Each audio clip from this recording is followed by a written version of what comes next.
to Torque Transferred, where we find uncommon perspectives to outrageous challenges. This is our first episode of many, and I am so honored to be joined here by the one and only Steve Murphy, aka Murph, who before his story, which we'll get into, before his story went mainstream as featured in the Netflix series Narcos, Murph was actually a carpet salesman, which I love that fact about you. I just absolutely love it. So Murph, it's great to have you. Thank you for joining us today. Joy, thank you so much for having me on the show. I'm honored to be the first guest or the first guinea pig or whatever you want to call it. And I can't believe you remember that. Oh, I remember. The carpet story. I remembered. I was like, this guy is interesting. I don't know about that, but yes, no, absolutely. Did you ever think that your headline would be, how a family-owned carpet salesman took down Pablo Escobar? Never. What's going on after retirement is I never dreamt in a million years I'd be doing any of this, much less sitting here on a podcast with you. Yeah. No, I love it. So, who are you? Who are you in one headline, in your own headline? Who is Steve Murphy? Steve Murphy's a small town country boy that spent 38 years as a law enforcement professional or as a public servant. And I take that title with the badge of honor, public servant. Yeah, love it. What part of public service, like what part of your maybe family background growing up kind of laced you with this mission to do something greater than yourself? Well, there's a couple ways of answering that. One, I would say that, my father was a minister when I was growing up. I was a preacher's kid, a PK, and the reputation of PKs is pretty true. We're usually the worst kids out there. I had my first run-in with the cops when I was about 10 or 11 years old, and that changed my life. Solid.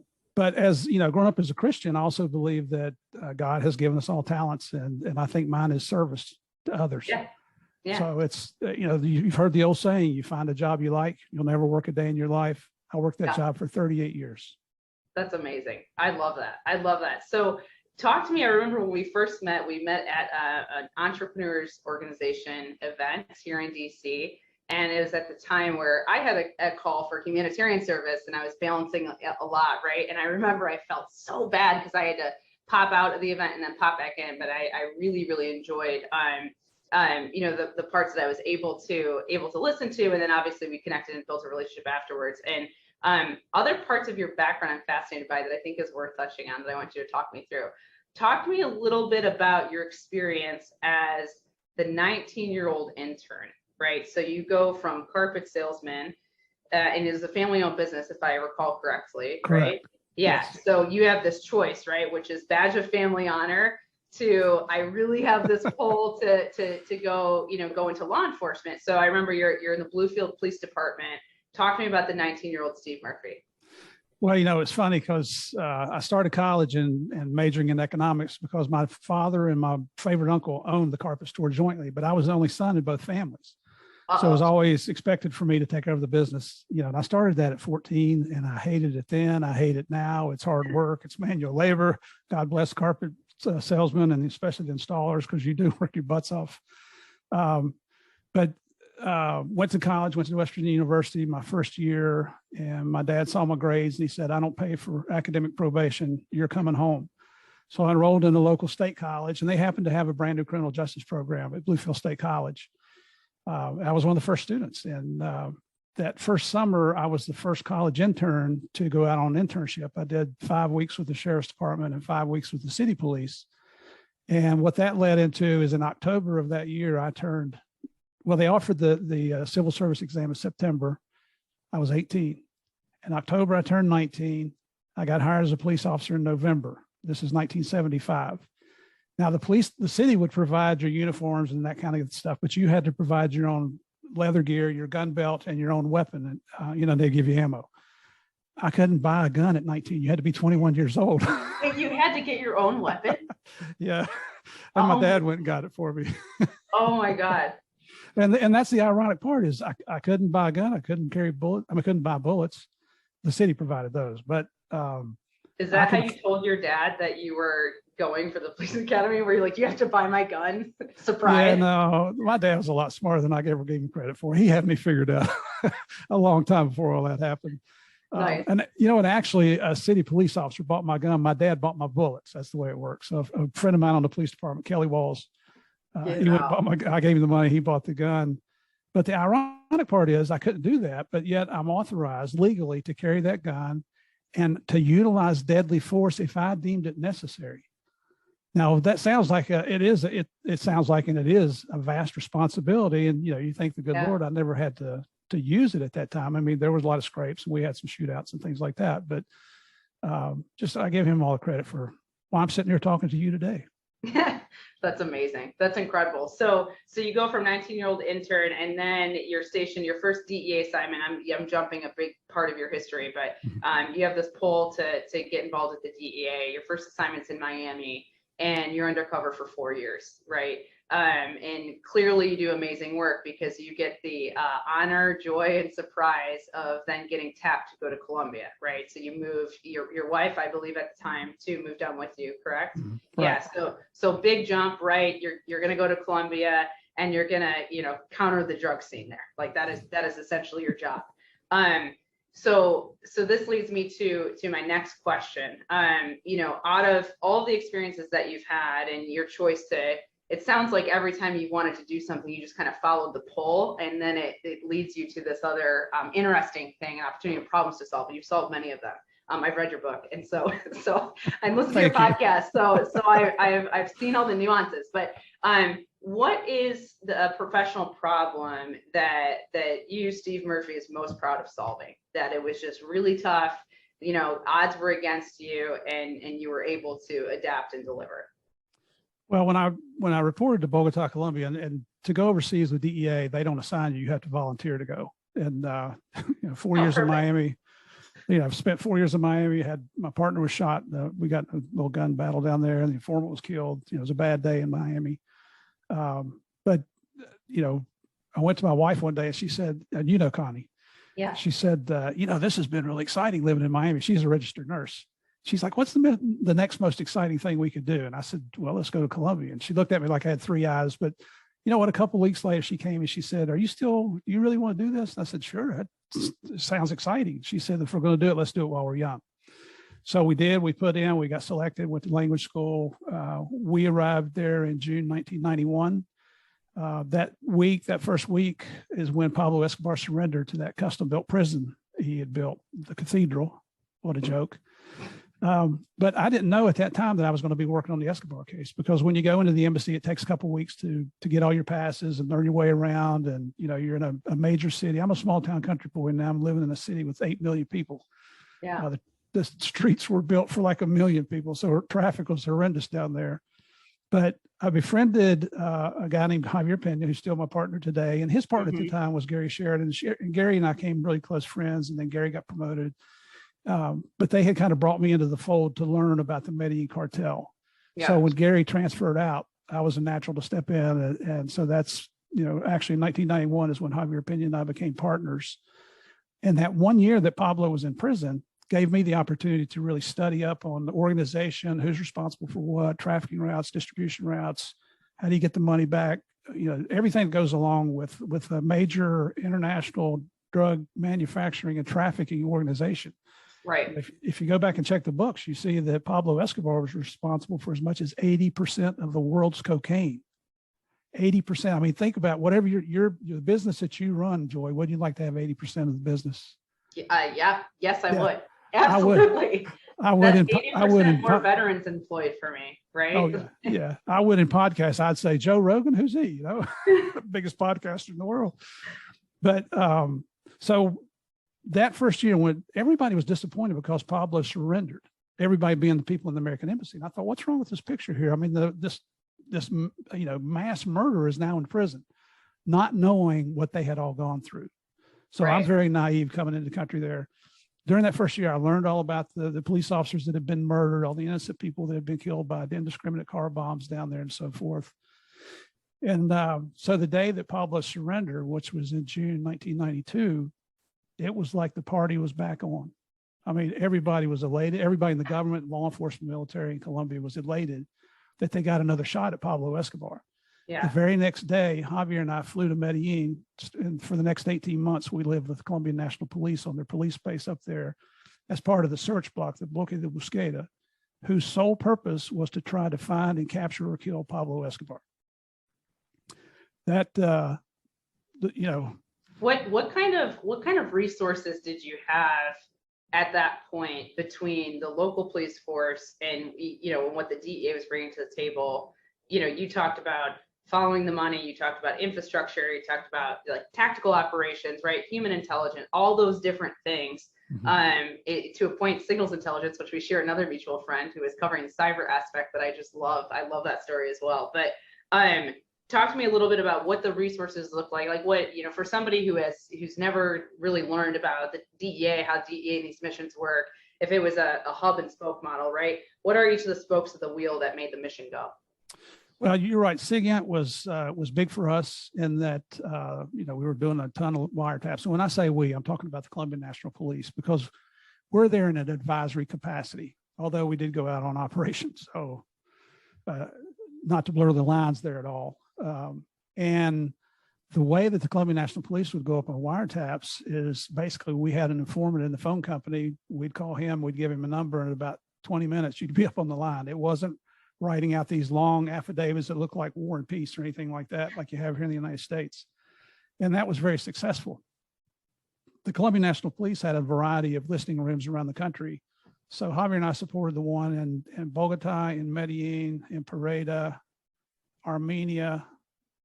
I think that was the 4. I don't think there was any others that we were monitoring. But the Colombian National Police would monitor the lines.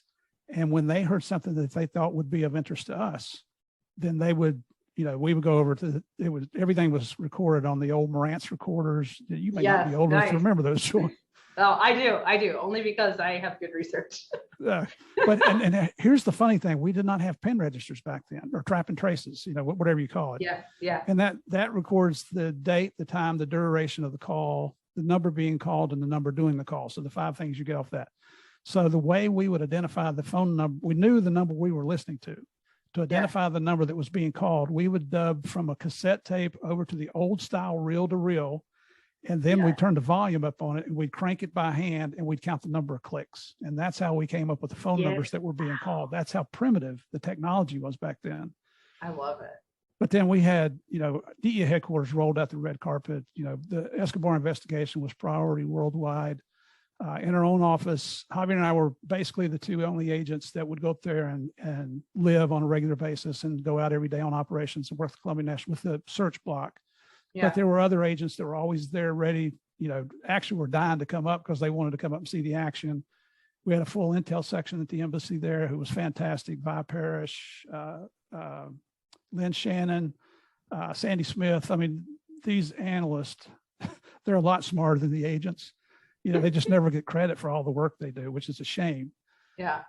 And then other, you know, we had our ambassador who's a retired naval commander who brought in Delta Force, U.S. Army's Delta Force, brought in the U.S. Navy SEAL Team 6. We had those individuals living with us for 18 months. And I got to tell you, you want to meet a stud, go meet those guys. Yeah. That's, Javier and I make no bones about it. If we're ever kidnapped, that's who we want to come and save us because we've worked with them. We've seen their capabilities. There's nobody any better than those guys. They're just fantastic. Yeah. Then you had the Colombian National Police, who were, you got to remember, they had over 1,000 police officers killed in one criminal investigation against one person in his organization. So, I mean, they got to be dedicated to continue going out on those operations. You had the Colombian military that was going out. But what we did differently is this is the second manhunt for Pablo Escobar. So the first manhunt was before he surrendered, which was really a debacle. I mean, it was, they were trying their hardest, but I don't know what the issues were back then. So what we did the second time when we started the second manhunt is this time the members of the search block, which is a 600-man force, not a single one of them were from Medellin or Antioquia, which is the state where Medellin's located. And they had no family members, no close family members in that area. And see what would happen before in the first manhunt, Pablo would come to you and he'd say, Joy, you know, if you find out information about a raid on me or my labs or my people, call me and I'll give you $20,000, whatever it might be. If you don't call me, I'm gonna make you watch as I kill your husband, your mom and your dad, your children. I'm gonna kill your dog, and then I'm gonna kill you. So you know what? And I'm not making excuses, but man, I mean that gives you pause, doesn't it? Yeah, it's a pretty effective strategy, right? Like, I mean, Yeah. nothing motivates people like fear. People do very interesting things out of fear of dying or fear of losing money or losing your family or any sort of Right. loss and fear. You either, human nature, you fight or flight, right? You're either like, all right, I'm here, screw you, I'm fighting, or you do some pretty massive things to protect whatever you need to protect. And, then judgment can go either way, right? And Escobar proved time and again that he lived up to that reputation. That wasn't an idle threat. Right. He said, if he told you he's going to kill you, you better get ready for battle or run. So, okay, so second manhunt is underway. It sounds like the difference here, well, you guys were really, really effective with the local Colombian police force. The uniqueness here was actually using non-locals, or at least folks that didn't have a family or a footprint, right? Which today would be a little bit harder because everything's so digital, so it's easily accessible. But I understand that search block 600-man team was highly effective because you couldn't, target, right? Or Escobar couldn't then target and take advances, right? Right. Interesting. Okay. And so you have the local police force, you've got an intelligence wing, you've got both the human intelligence, you've got sources all over, whether you're recruiting or the locals are recruiting, that doesn't really matter right now, but you have that. You've got ambassadors, you've got the military forces, Delta and SEALs, and DEA, in an advisory capacity. So you basically have this joint international intergovernment, right, in terms of agency task force, all centralized for this one mission. Absolutely. Do you think that this mission was successful? There's a lot of things that led to the success, right, of getting drugs off the street and somebody who's killed a lot of people gone as well. But do you think that the reason why this is successful was because there was such a fixed mission, right? And what I mean is, there's an old story about, NASA workers down to the janitor getting interviewed. What do you do here? I'm putting a man on the moon, right? That everybody had this really fixed mission. And so it was very clear on how to rally and, for team spirit. Do you think that had anything to do with the success, or do you think that it was just, it didn't matter? Well, so here's the truth. And when you've seen our show, the whole thing is about telling the truth. That's all it is. That's why it's so easy to do. The truth is, within the first 3 weeks to 3 months, if the American personnel had been allowed to do their jobs, specifically the special operators from our U.S. military, Pablo Escobar would have been captured probably in 3 weeks of his escape, certainly within the first 3 months. But there was a colonel in charge at that time of the search block, a Colombian police officer, who was more concerned with appearance, with inspections in the morning to make sure everybody's uniform was pressed, to make sure your bunk was made the right way, to make sure your weapons were clean, that kind of thing. More about protocol than operational. He wasn't tactical at all. I mean, we would go to him in the middle of the night and wake him up, and when he would come to the door in silk pajamas. So his nickname was Pajamas. Everybody called him Pajamas. Oh, God. So we'd say, Colonel, we've got some, credible intelligence. We need men and vehicles. And we're not asking for the whole force. We're asking for maybe 5 cars and maybe 15 operators, Colombian police officers. Yeah. And he'd look at his watch and he's like, yeah, it's middle of the night. And, we're not going to be able to get a fiscal, a magistrate out here in the middle of the night. And we've got roll call at 6 a.m. and then we've got breakfast and PT and we've got all these other things. So, we're going to wait till daylight. Well, as well as I do, with your background, Troy, when you get information, if you act immediately, it's intelligence. If you wait, it's called history, right? Yeah. It was useless after that. And so that's what killed the investigation to start with. And there's no doubt in my mind that based on the expertise and experience of the operators that were there, combined with the intel agencies, they were there working with us, our informants, no doubt in my mind whatsoever, we could have captured him in 3 weeks if it weren't for that one colonel. Eventually, they got rid of him. I mean, we had to go to the president of Colombian and lay it out. And so he kicked him out and he brought back in Colonel Hugo Martinez, who was true hero in Colombian history. I mean, just I have all the respect in the world for this man. That's he was amazing. our boss. That's amazing. So this is perfect. This is a perfect bridge for what I want to solve with you. So I want to talk about the future of U.S. influence in different parts of the world, right? Your proudest moment, the toughest problem you've had to solve in your professional career, has a lot of mirrored application to this question. My question to you is one of balance and one of replication based on what you learned in this history, moment in time. So how do you replicate, or how can we, the national security community, replicate what you were able to achieve in, the toughest problem you've ever solved, what you were able to achieve and build with the Colombian local police force, interagency task forces, right? Like, you had a lot of different variables where even one of those things, admin and policy, could have killed it. And yet you were able to adapt and progress and keep your eye on the prize. So how could we replicate something like that when we look at the US's role on the international stage, right? There's been a lot of, depending on what president's in office, you're going to have a different sort of national security posture and how one feels about diplomacy versus force, or force versus diplomacy, right? So we kind of sway in our country. And what do you think there is a right answer? How do we replicate what you built? How should the national security community be thinking about our role on international stage? The biggest obstacle that we face down there, and I love the CIA. I'm very respectful of them. I think they have a fantastic mission. I think they don't get the credit that they deserve for what they do, mostly because they can't talk about it. Right. But in our situation, the chief of station, which is the head of the CIA down there, really didn't like DEA. There was personality conflicts between him and Javier, and he would tolerate me, but he's not going to say good morning to you. Yeah. He might tell you what to kiss, but that might be about the extent of the conversation. But the problem was, he thought that we were crossing over into his bailiwick, into his area of responsibility. Yeah. Where their job is to look at communism and insurgent groups. Ours is to look at prosecutable cases in the United States. Well, we told him, when you've got FARC guerrillas providing security on cocaine labs owned by Pablo Escobar, in law enforcement, we call that a clue, which that statement didn't go over real well. Yeah. I can't imagine that was swallowed nicely. So, you talk about purple commands. We saw what happened after Grenada, where none of our military branches were talking to each other, and that was just debacle as well. So since then, once that guy was removed, they brought a new chief station in afterwards, and Javier went back later, and things were just completely different. And I've worked with other members of the agency and just been in awe of what their capabilities are.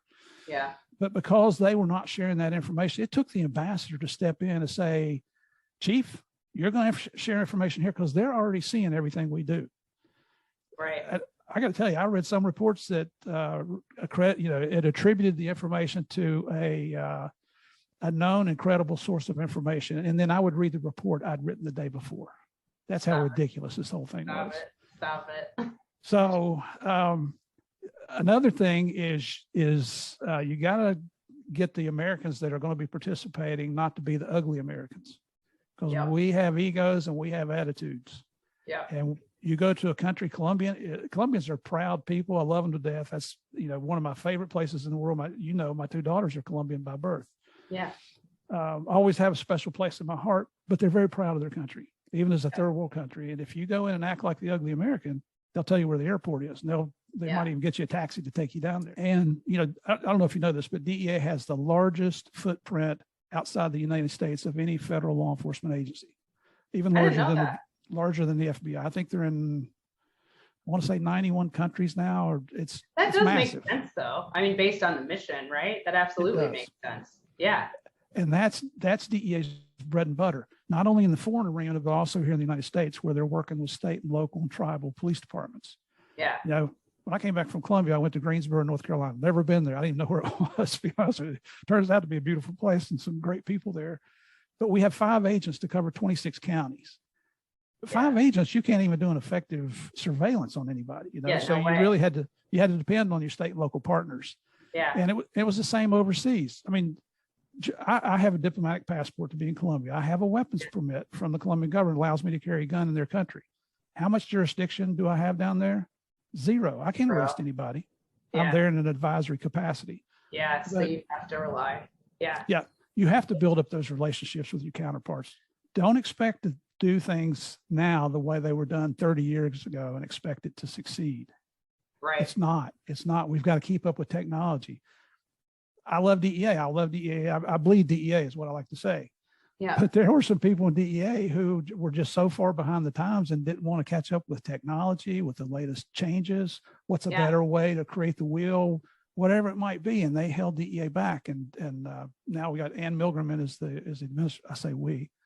They have her in as the administrator. And, you know, I see what she says on television, and I agree with her 100%. I've never met the lady. I hope to someday. But it sounds like she's forward thinking, and this didn't work. So let's try something different. So one of my favorite quotes, and he's now the Secretary of the Air Force. At the time, he was the chief weapons buyer, but he had this Deming quote. It's like, Joy, hang this up outside my office, because he wanted to make a statement to people. And it was Deming's quote. It said, "In God we trust, all others must bring data."